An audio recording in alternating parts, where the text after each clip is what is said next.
Joe Rock, and happy to have with me today from the Allman Betts Band, Duane Betts. How's it going, Duane? Oh man, it's going really well, man. Nice to be here with you. Now, one of the things I'm psyched about, the Allman Betts Band have their second album, just came out at the end of last month. Bless Your Heart.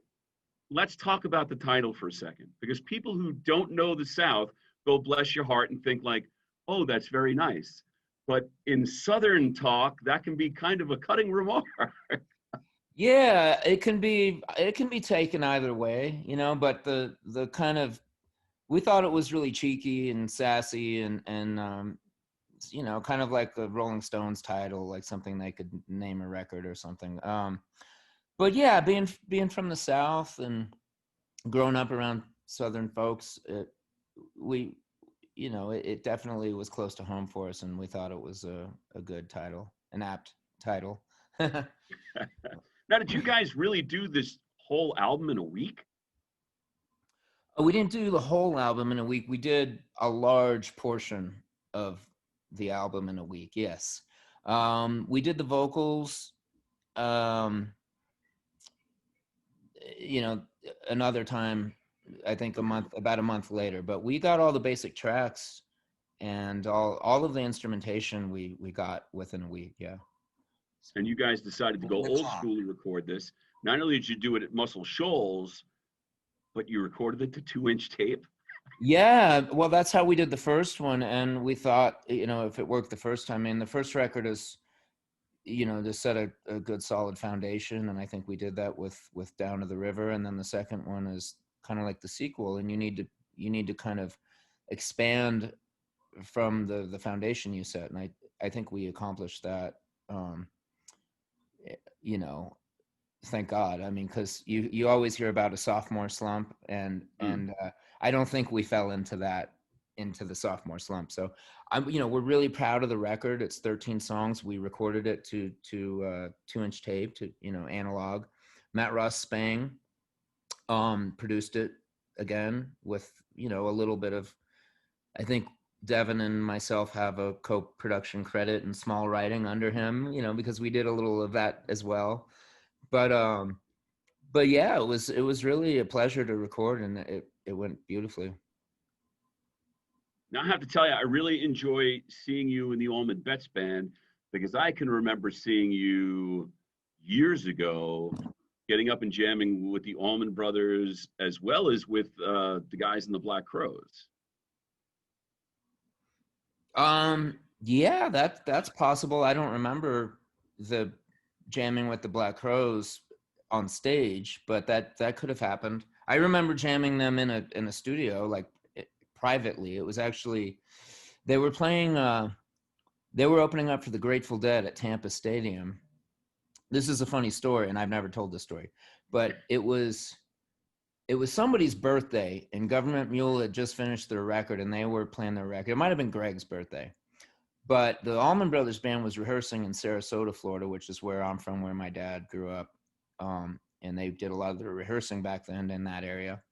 And the Dead and the Black Crows were playing at Tampa Stadium the next night. So the Crows had a night off, and they came down.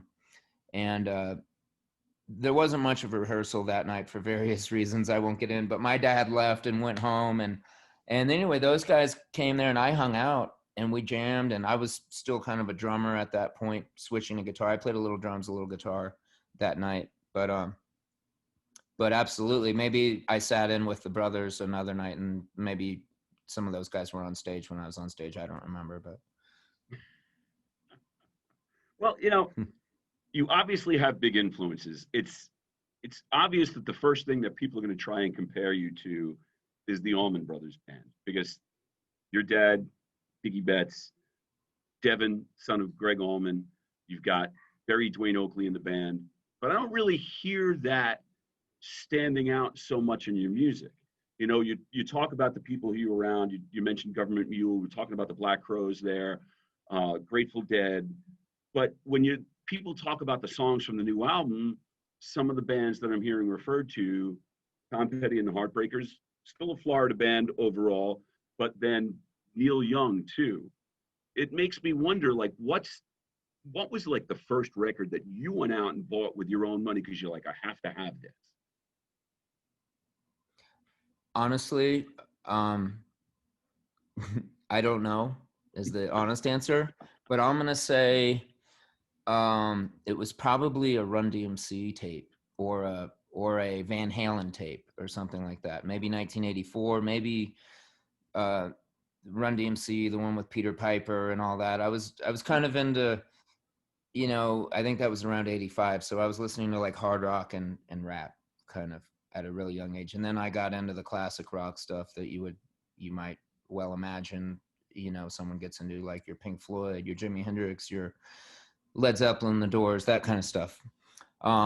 Soon thereafter in elementary school, and then et cetera, et cetera. I won't bore you with my evolution of musical tastes. That doesn't, But let me tell you something, that does not bore me at all. I yeah, love that kind of stuff. That's because it's yeah. like when you listen to the Allman Betts band, it's fresh, it's new, and I'm not thinking to myself like,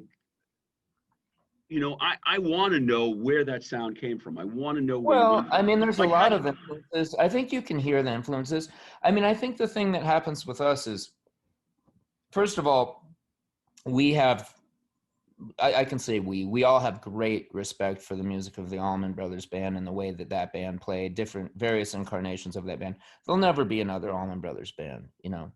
You can put some great musicians together. The way that Greg sang and just that band, there'll never be another band like that.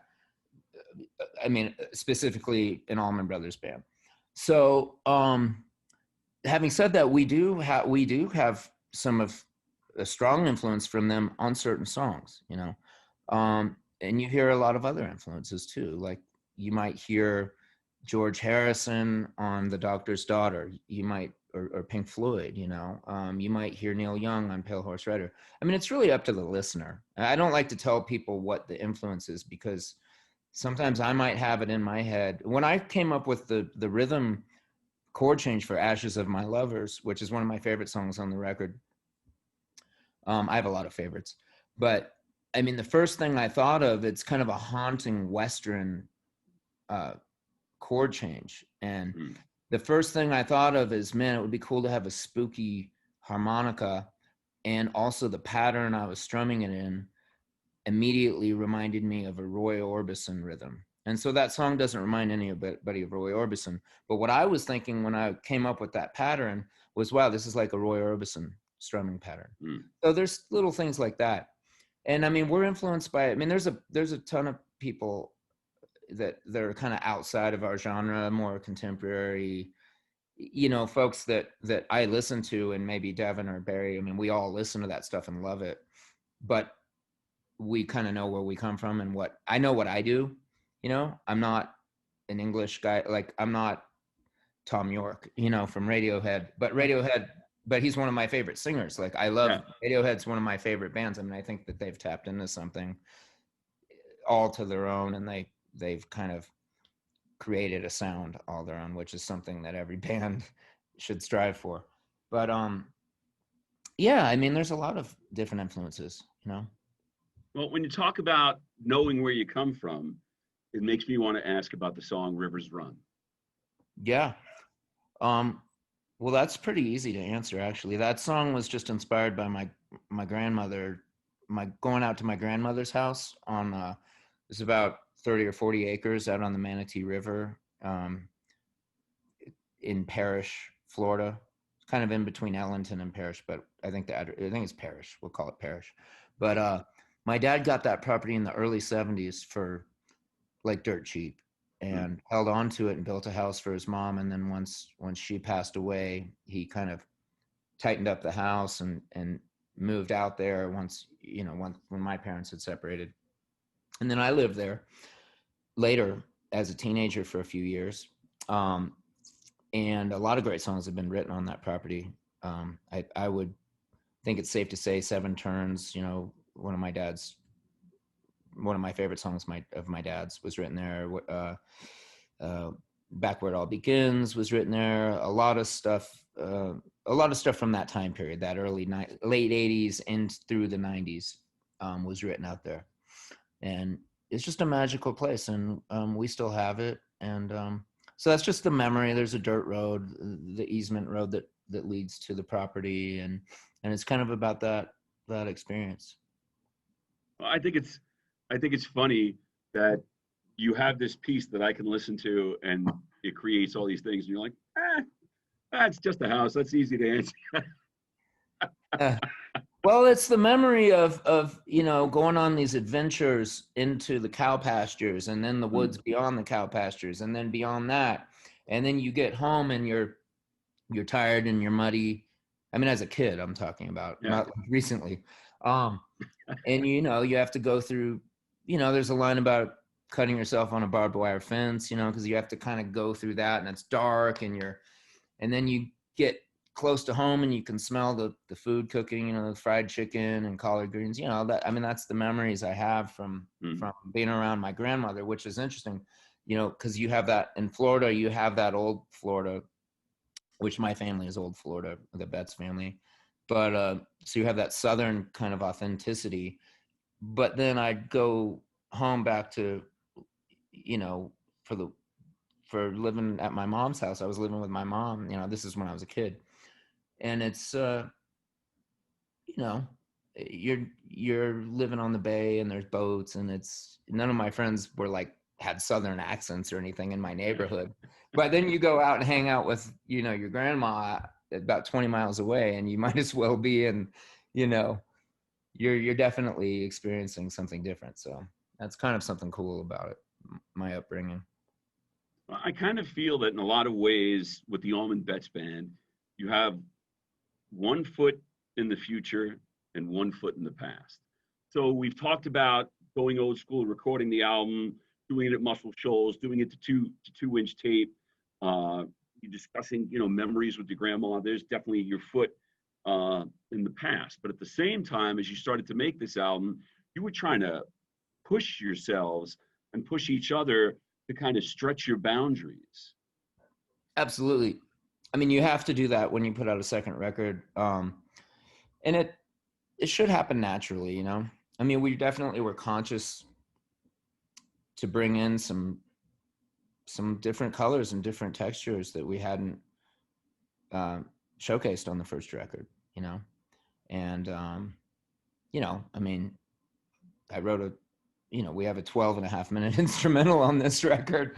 I mean, we tried some different stuff. Devin sings in this kind of baritone-y, like Johnny Cash kind of, I don't know, it's kind of reminds me of something like Ann Curtis from Joy Division almost would have done, but it's got this kind of cool thing. I mean, there's some cool stuff. Doctor's Daughter is really cool because Devin shifts to bass and Barry shifts to piano. So Barry's playing the piano on that one and singing. So that's a really great moment. But yeah, I mean, I think you want to, I don't think you have to do a hard left, I don't think you necessarily have to take a hard left turn on the third one either, you know. But because that can be risky, but you need to grow. You don't want to get stale. So, that's why you see bands, just because it works. I mean, they change producers and they change studios and and that's just how it goes. Do you feel that touring has been something that's really brought the band together and given you the ability to push each other? Absolutely. I mean, the band really has gelled into this cohesive unit, and it's really refreshing because, since COVID, I mean, we obviously, everybody's been off tour for 6 months, but last month and this month we did these mini runs of, I guess we did 3 drive-in shows just this last weekend, and we did 3 a few weeks prior to that last month. And yeah, I mean, we rehearsed for a day or two, but the band just really, it really sounded wonderful right away. So that's like a cool thing when you can be apart for that long and then come back. But yeah, I think you hear that, you hear a band that's been touring for 8 months on this record, and we went right in. I mean, we didn't play a lot of the stuff live because you know, we don't want the record to be out there, all of the record to be out there before the record's out. I mean, it kind of Right. takes a little bit of the thunder away from releasing it. So some of it we had gone over in sound checks, and some of it we hadn't gone over, you know, and we had a day or two of rehearsal before the recording where we went over it. Um, but yeah, I mean, I think a lot of great records are made that way. So Yeah. Well, I know definitely, you know, you talked about the drive-in shows and everything like that. I know you have more coming up. So somewhere up there and all the print that's going to go above the video on the websites, you'll be able to take a look, and we'll put links so that everybody can come and check you out. Um, from your perspective, because I know, like, as an audience member, you go to a drive-in show, you watch a streaming show. We're having a different experience. How is that experience different for you as the performer? well, it's definitely different. Um, I mean, some of these places, the crowd, you feel the love. I mean, you still feel the energy, but it's very spread out. And some of them, the front row is, you know, a good 40 feet back. So it can be difficult. It's not what you're used to. But the I was actually making a joke. Sometimes that's better because if you're at a dinner theater and there's tables right under you, if people are sitting at tables, and it's like they're looking up at you, like asking, like, okay, what have you got? You know, like, let's see what you can play, and that can be more uncomfortable. It definitely is just something you have to adapt to, and I think everybody's just really grateful to be playing for you know, for people. Mm. So I mean, I'm extremely happy to be playing gigs of any kind. Well, listen, even though Bless Your Heart is just out, because normally at this time, if we weren't dealing with COVID, I'm sure you guys would be out on a really grueling touring schedule and have zero free time. But since it isn't quite like that, are you, Devin, Berry, and you've had a couple other co-writers on there on the album, are you all already starting to write, already thinking about the next album just because circumstances are different? Absolutely. Um, I mean, we would be thinking about it regardless of if we were touring or not. I mean, it doesn't mean you set a concrete date right away, but you know, you have to think about it. But yeah, with all the free time, I mean, I think if you're asking if I've been writing, I mean, I always have ideas and stuff. I went through a really creative spurt. Um, I guess I want to say a couple months ago. I have my wife and I live part time in Jackson Hole, Wyoming. And I was here and I was picking up the guitar every day, and it was really fun, and felt nice to be able to just have the space and the time to do it. And then we had some other stuff, you know, we had these shows, we had to film a video, we had to do a taping for CBS This Morning a couple months back. So once you start getting into other stuff, your focus obviously shifts because you have to do other things. But no, absolutely. I mean, I just keep a guitar around and try to if the spirit comes over you, then the guitar's there and a notepad is there, and if not, then that's okay too, you know. Well, there you go. Well, listen, Duane, I want to say thank you very much for giving us your time. The Yeah, new thank you album is so Bless much. Your Heart. So people definitely have to check that out. Like I said, you got drive-in shows and streams going on. I'm going to put all kinds of links together for that. And we look forward to seeing you in person when you actually can return to the road. Oh man, thank you so much for having me. Really fun talking to you, and look forward to seeing you at a show and seeing all the folks out there at a show soon.